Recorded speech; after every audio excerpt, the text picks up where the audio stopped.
party wondering what's going on and we can go do something else. It's really like you've turned off all the lights and the universe just ends.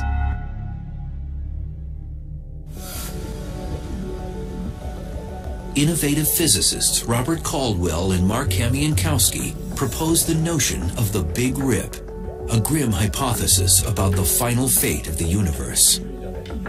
We used to think that the universe, which is currently expanding, could reach a point of maximum expansion. The Big Rip is the idea that the expansion will not only continue and accelerate, but rip everything apart as it does so. Caldwell and Kamiankowski calculated that the universe is expanding at an alarming and increasing pace, and that something is sucking everything outward like a vacuum. Acting like a galactic vice squad, these young scientists hunt for the cosmic killer.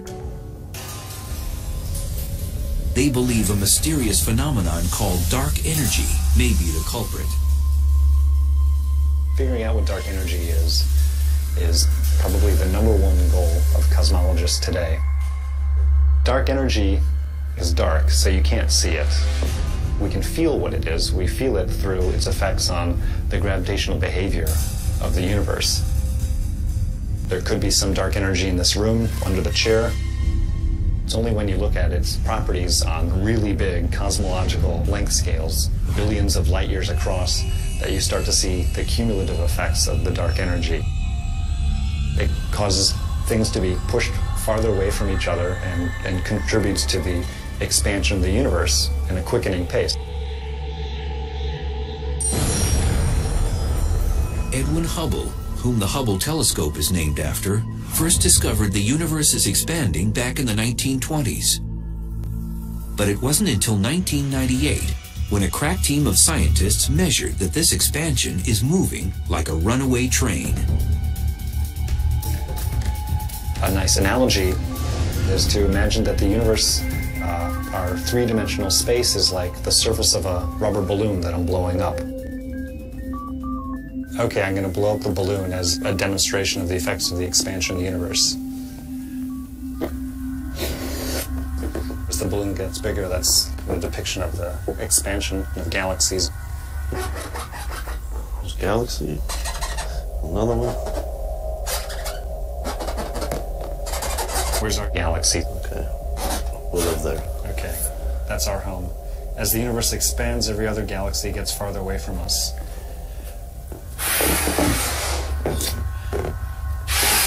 In ordinary expansion, each galaxy stays the same size. But if you have super accelerated expansion, then the galaxies themselves can each expand, which is sort of what's happened here. If I could blow it up fast enough to depict a big rip, then the balloon would explode. That's like space-time not being able to take it and coming to an end. So instead we'll just pop a hole in the balloon. That's the big rip. According to Caldwell and Kamiankowski, the universe has no hope of surviving the Big Rip. They've even come up with a countdown to this apocalyptic event. The Big Rip kind of rolls up its sleeves and progressively takes apart the universe layer by layer, working from the outside in, going from the largest scales to the smallest scales. 1 billion years to pull apart clusters of galaxies, then hundreds of millions of years to pull apart galaxies themselves, and then down to the size of a solar system, we're talking hundreds of thousands of years, and then to tear apart the Earth itself would take less than an hour. It's kind of interesting to think about what that would look like. If I'm in my protective capsule watching things happen, I would see this wall of darkness that starts coming towards us. I would no longer, at that point, be able to see any stars. The Earth, layer by layer, will be peeled off and ejected away.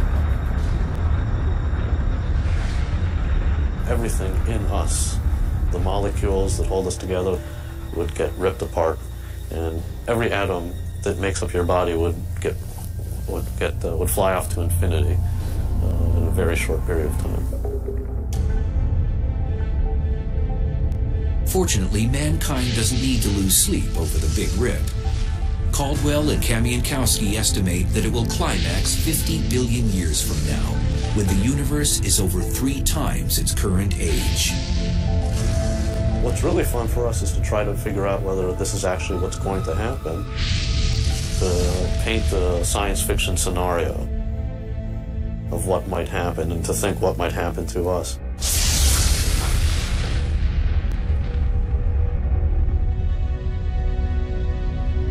Deep space threats are real.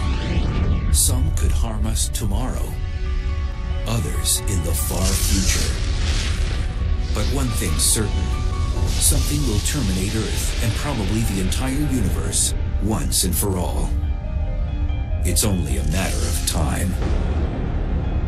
It's useful to sometimes think about how fragile our life is here on Earth, that maybe we aren't going to be here for eternity. Maybe there's a hope, but the way it looks, the universe just ends, and that's it. The blast sparked heat waves, which torched 80 million trees in an area over half the size of Rhode Island. Fortunately, no one died as a direct result of the explosion, because it was in a thinly populated area. If that asteroid hit just a few hours later, it would not have hit Siberia, it would have hit over Europe. And if that had exploded midair over any of the major cities of Europe, 1 million people would have died like that. For the last 100 years, the Tunguska explosion has been shrouded in controversy. Today, many scientists agree an asteroid caused the blast. Incredibly, it never even impacted the ground. Rather, it exploded 5 miles above Siberia's frozen ground. A small stony asteroid can't survive the plunge through Earth's atmosphere. When it smacks into the lower atmosphere, doing about 50,000 miles an hour, it's like an egg smashing onto concrete.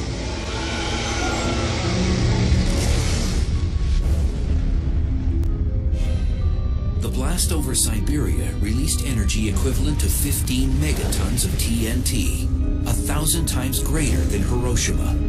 If this were to happen over a large city, it would annihilate it.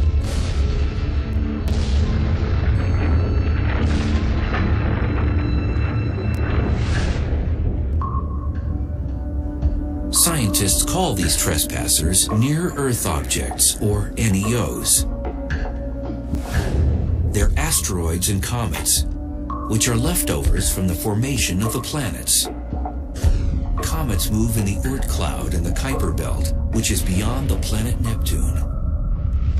Asteroids travel in a band between Jupiter and Mars, but their orbital trip isn't always routine. Most of the asteroids orbit in a neat belt between Mars and Jupiter, and we don't worry much about those. But when one gets away and all that mass and energy is headed towards Earth, that's when the astronomers start to worry.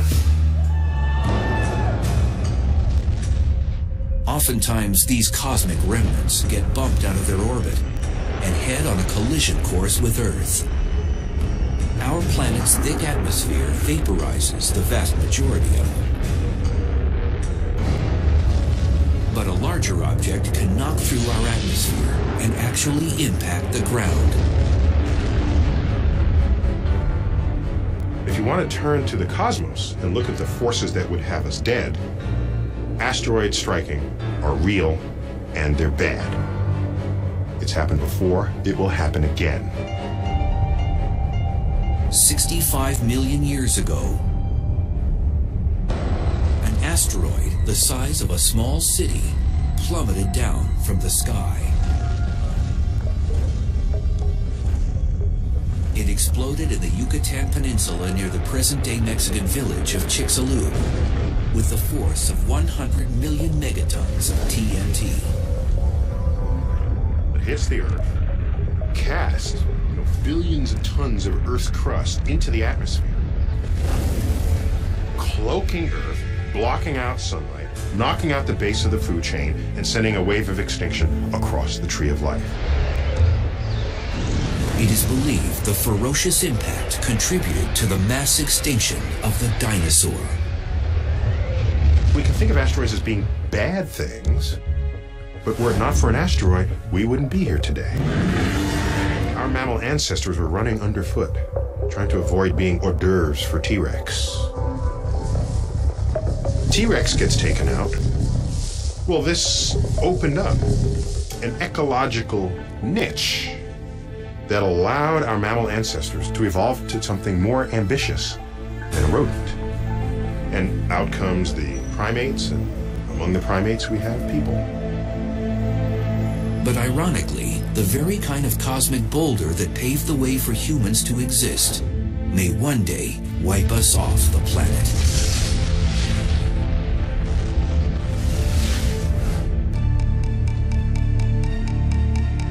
In 1998, Congress urged NASA to detect all the near-Earth objects over a half-mile in diameter or more. And what they found was unsettling. Over 850 NEOs in our vicinity. These asteroids are our closest and most dangerous neighbors in the solar system.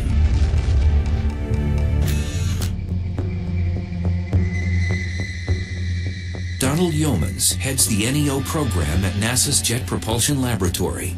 He and his cosmic bounty hunters search for potential killers lurking in our solar system and put them on their most wanted list. Finding these near-Earth objects is somewhat akin to tracking hurricanes. As you track it day after day, you get a better idea of its orbit. You can predict where it's going. You have a better idea of how large it is and if it should hit the Earth, with what sort of velocity. By using telescopic technologies, NASA's Space Guard survey has detected over 90% of all NEOs deemed harmful. These frightening objects could strike the Earth with the energy greater than all the nuclear weapons on our planet today. Such an impact could trigger mass extinction. You wouldn't expect one to hit but every several 100,000 or millions of years, but if one did hit, it could wipe out a fair fraction of the population. So they're very low probability events but high consequence events. If they hit the Earth, they would have global effects. I mean, not only would you wipe out a continent with really heavy shock waves, but the ejecta would be thrown up in the air and come down all around the planet. The atmosphere itself would get to 1,000 degrees or so, and all the vegetation all over the world where that happened would flash into flames. Cataclysms could also occur with smaller objects. So Congress now asks NASA to locate all NEOs 500 feet in diameter, as wide as the Roman Colosseum. An object that big could decimate a metropolitan area or even a small state. And what worries scientists most is not the asteroids they've discovered, but the ones they have not yet found. At any given time, there's about 24 objects for which we can't yet rule out an Earth impact.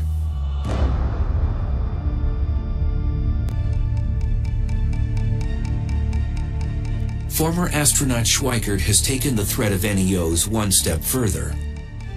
He's appeared before Congress to request a special government agency be responsible for protecting the public from space rocks.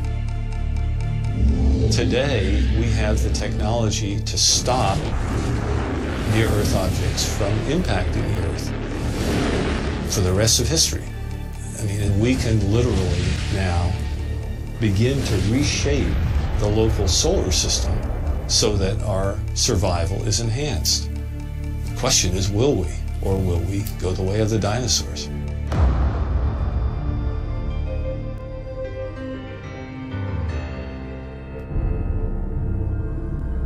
But Schweikert isn't waiting for NASA or Congress to solve the problem.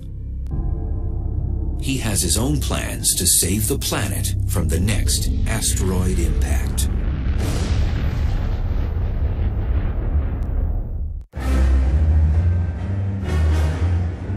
It's hard to believe the Earth has survived over 4.5 billion years, because since its infancy, the planet has taken a beating.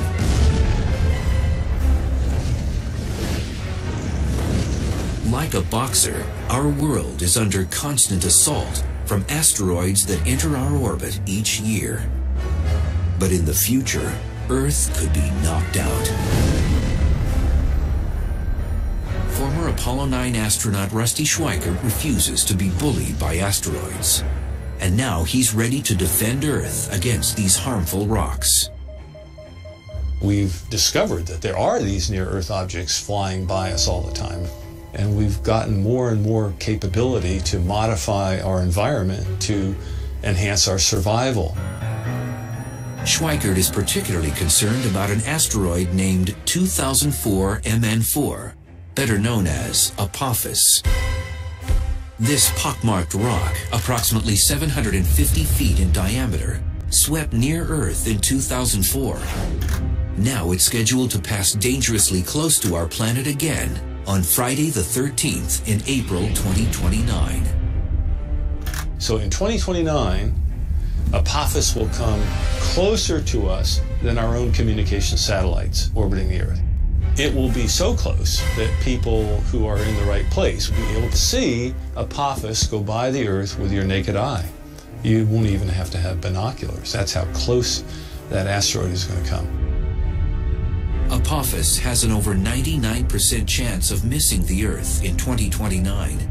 But if Apophis passes the Earth at a distance of exactly 18,893 miles, it may pass through a gravitational keyhole, a narrow region in space a half-mile wide. If this happens, the Earth's gravity could upset Apophis and change its trajectory. It could cause it to return and hit Earth 7 years later, on April 13th, 2036. The gravitational effect of the Earth will cause it to bend, cause the Apophis orbit to enlarge to precisely the size which 7 years later it will come around and hit the Earth. At the present time, Apophis has a 1 in 45,000 chance of delivering a deadly blow in 2036. But even these odds have scientists placing bets. It's one thing to know that there's maybe 1 chance in 45,000 that it's going to hit the Earth, but what you'd like to know, is there 1 chance in 100? Is there 1 chance in 10? Is the probability 1 that it's going to hit the Earth?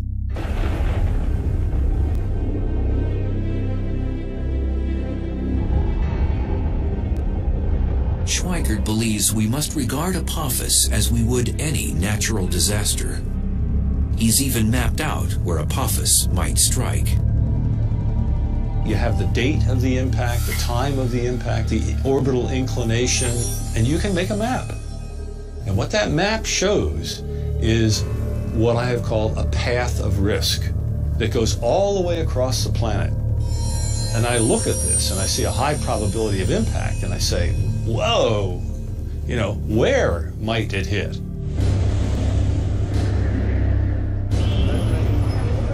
According to Schweickart, Apophis could impact any point along this path of risk. It begins in western Siberia, cuts across and down the Pacific Ocean near California. Then it traverses Central America and finishes in Western Africa. Schweickart proposes a chilling scenario of where Apophis might strike. The asteroid could land in the Pacific Ocean off the coast of California with a force of over 1 million megatons of TNT. Such an impact would create a 5-mile wide, 9,000-foot deep crater in the water, which would unleash tsunamis. Relentless 50-foot waves would pound the coastline, resulting in unimaginable human loss. An asteroid that's 1,000 feet in diameter, having it hit in the ocean is not a good deal. Hundreds of billions of dollars of damage from something like that. Scientists are presently working on technologies to preempt such a cosmic strike. One idea involves blowing up an asteroid. But some feel this could compound the problem, sending several chunks of the asteroid in our direction instead of just one. Consequently, Schweikert's new mission is to change the orbit of asteroids that could impact Earth. What you want to do is basically change the asteroid's orbit very, very slightly. You change its velocity by a 10,000th of a mile per hour so that it will miss the Earth instead of hitting it. Rusty's colleagues have drafted conceptual designs of spacecraft that could deflect asteroids, particularly Apophis. One would tow harmful asteroids away from Earth, but instead of lassoing the rock like a bull in a rodeo, the tractor will hover in front of it and use gravity as a tow line. If you park in front of an asteroid for a long enough period of time and you stay close enough to it but not touching it, you're going to increase its velocity. Or if you park behind it while it's moving along, you're going to slow it down very slightly. We can change the orbit of an asteroid if we know about it far enough ahead of time. Although a space probe has landed on an asteroid in the past, the most challenging idea is launching a manned mission.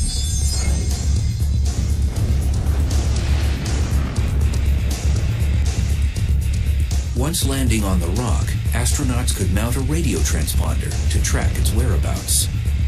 You could just use a robotic mission to go to an asteroid, land, grab a sample, and bring it back. That's not that difficult. What you gain by a manned mission is they can react to interesting areas on the asteroid surface. They could go here, there, and they wouldn't have to rely on remote navigation. Nicaraguan border. Schweikert insists we should remain on high alert regarding asteroid Apophis, and his cause hasn't gone unheard. Now the United Nations plans to draft a treaty which will include who will be responsible for deflecting killer asteroids. That would be a real crime if we are so irresponsible, knowing that this is going to happen, that we continue to do nothing about it.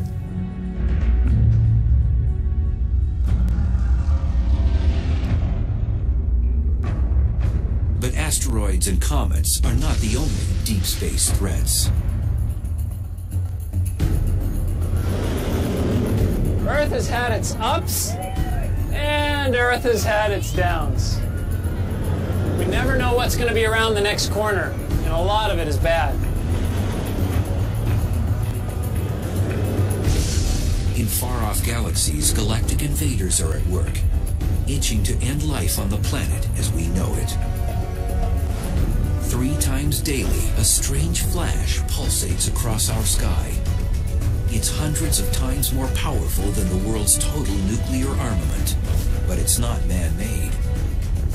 And if one happens close enough to Earth, it could end life on our planet.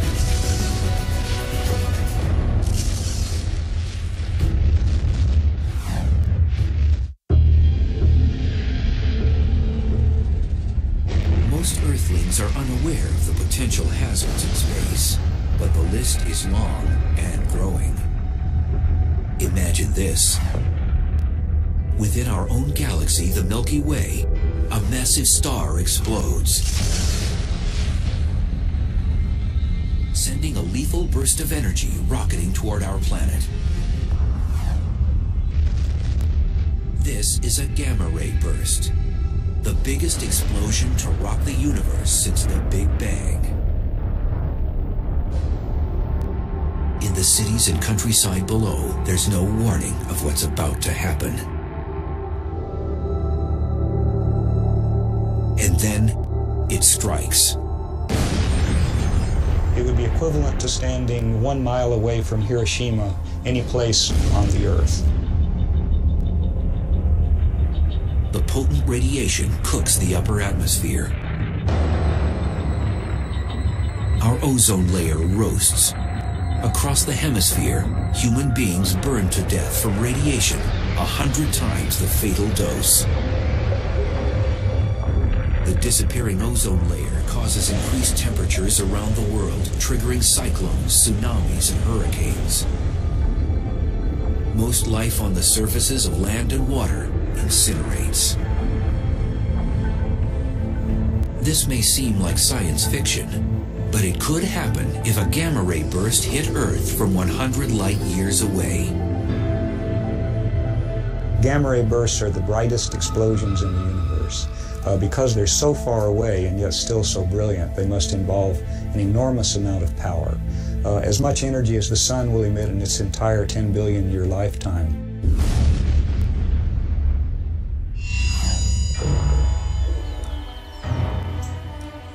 As a young student, Stan Woosley always liked experiments that go boom. Now, the work of this astrophysicist is more than child's play. He's one of the galactic detectives trying to uncover the mysteries behind gamma ray bursts. We know there are many planets and many stars throughout the cosmos, so there may have been countless civilizations that were destroyed by gamma ray bursts. These peculiar beams of radiation were first spotted in the 1960s.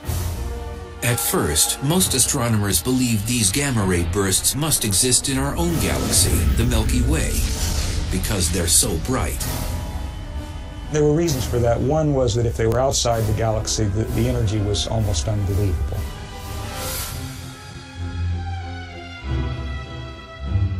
But at the time, even the most powerful telescopes couldn't determine their location and distance, because the bursts lasted for a few seconds, then disappeared.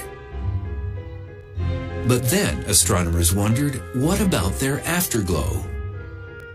Cosmic explosions typically leave behind some luminous residue that sometimes lasts for days or weeks. In the late 1990s, satellites used upgraded optics and X-ray detectors to finally capture a gamma ray burst's afterglow. It became clear that gamma ray bursts actually were cosmological, coming from very far outside of our galaxy, from millions and billions of light years away, and that meant their energy had to truly be astronomical. To get some idea of how incredibly bright a gamma ray burst is, we could represent the brightness of our sun by this relatively dim LED, and we could represent the brightness of the gamma ray burst by the very, very intense searchlight that's behind me. Isn't that incredibly bright? Unfortunately, with this comparison, the searchlight is not nearly bright enough to represent fully the gamma ray burst, and in fact we would need 100 billion such searchlights to have an adequate comparison. The gamma ray burst is equivalent to the brightness of 1,000,000 trillion suns. These massive bursts could decimate Earth. But what causes them? We are quite convinced that the common gamma ray burst comes from the death of a massive star, at least 10 times the mass of the sun. And such stars are quite rare, by the way. Woosley masterminded a groundbreaking model of how gamma ray bursts may be created. When an extremely massive star dies, it collapses into a black hole. Black holes are created when a collection of matter collapses to such a high density that light itself cannot escape. But Woosley proposes that some of the star resists getting sucked into the center of the black hole. As a result, a high-speed spinning disk of matter forms around it. Within seconds, jets of plasma shoot out from its rotational poles. These beams of energy unleash dangerous gamma rays into space. If you can imagine just trying to squeeze a fruit or some kind of sphere of some object into a very small space, things are going to squirt out. And in this case, the squeezing is done very rapidly, and you're talking about a huge amount of mass. At the same time the gamma ray bursts are ejected, the collapsing star explodes, or goes supernova to the extreme. One of the reasons gamma ray bursts are so incredibly bright is that they take an enormous amount of power and then they focus that power into a very small portion of the sky. For every 300 gamma ray bursts that go off, only one is pointed in our direction, and so we only see one of those 300.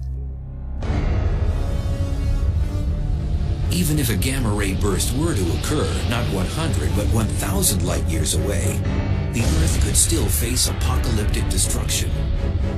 If a gamma-ray burst happened within 1,000 light-years of the Earth, then it would be approximately 500 times brighter than the Sun and emitting gamma rays. The energy delivered to the Earth's upper atmosphere would be like 100,000 megatons of nuclear explosions. The ozone would be depleted.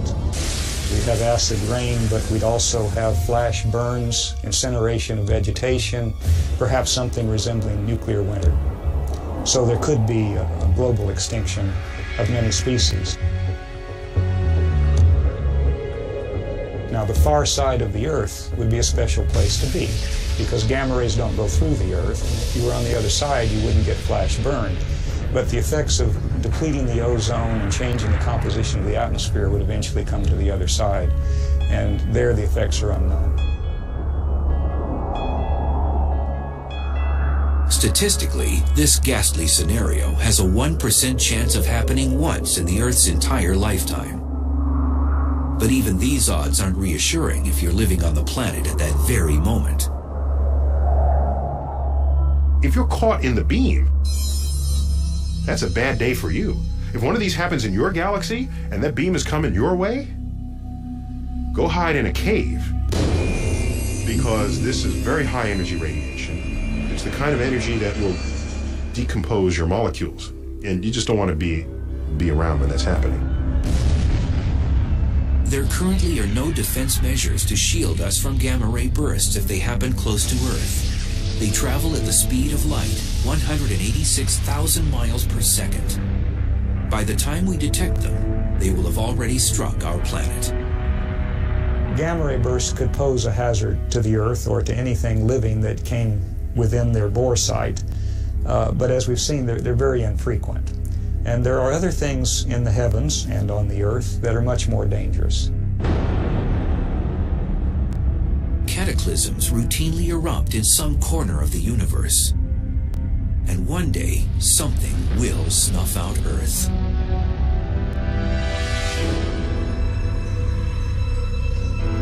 Most of the time, our ride around the sun is gentle and uneventful like this Ferris wheel. And as long as nothing gets in our way, we could go on like this for millions of years. But sooner or later, we know that this smooth ride will come to an end. We just don't know when. Sadly, our planet's ultimate demise will probably come from the very thing that provides us life.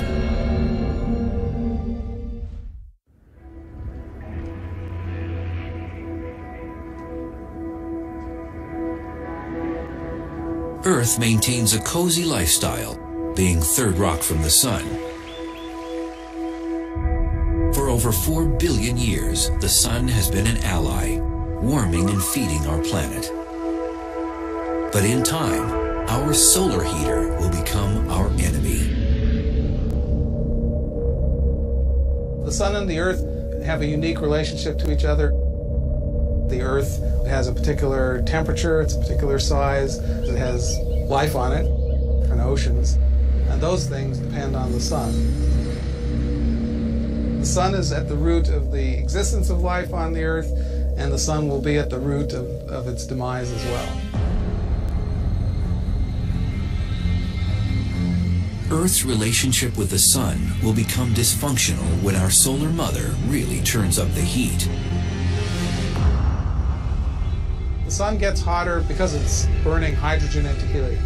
4 hydrogen atoms become 1 helium atom. That means there are fewer particles bouncing around inside the sun.